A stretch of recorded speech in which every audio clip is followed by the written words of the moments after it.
Hey folks, doing another short on this short video on this FL 350 Honda Odyssey cylinder. So we're back down to where the ports, where the wear is in the transfer port on the side ports and above the intake port. And this is third pass. Looks like it's cleaning all that material up. And at the third pass, I'm actually at 30 hundredths, so we're over that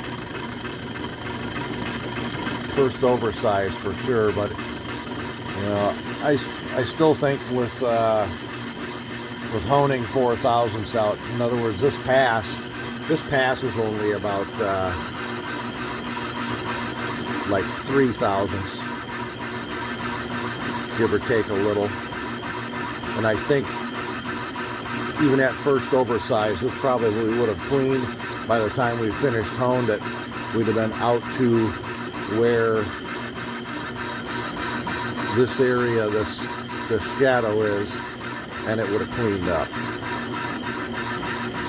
But still, we're definitely you know, going to be, you'd be at the high side of that for sure. 4 thousandths piston clearance, maybe even 4 1/4. Which wouldn't hurt a thing. I've run some of these to kind of cheat them a little bit for customers. I've run them, you know, if all we could get was a first or second oversized for whatever the application was, I run them a 0.5 thousandths to 3/4 of a thousandths over maximum piston to cylinder wall clearance, and it's been no issue. You know, I had people check back with me, you know, down the road to see how their machine's running, and if they notice any wear characteristics issues, and we've had nothing bad about that. Now, you don't want to go much more than that over the maximum clearance, but you can get away with a little bit and still make them survive. But just leaving this at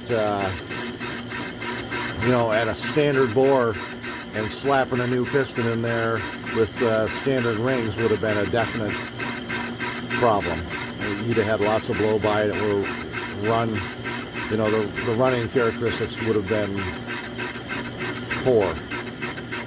So keep that in mind if you're just slapping in standard pistons back in things again. You want to make sure you measure the cylinder wall in 3 or 4 points, get some good wear characteristics ideas as to, okay, is this going to be oversized too far, or, you know, if you've got a rigid hone, a lot of times you can get that first oversized just by honing it. You don't have to set it up in a boring bar.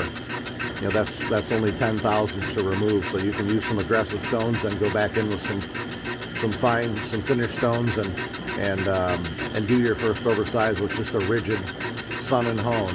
Don't try it with a flex hone or a dingleberry, a ball, you know, they call it a ball hone. There's little bitty balls that are hanging off. Those are meant for cleaning up rust and cleaning up corrosion. They're not meant for oversizing. This is by far the most accurate way to do it. Machine it straight first and then hone it to a finished size. But there are other ways to do it that are acceptable, that work. All right, stay tuned.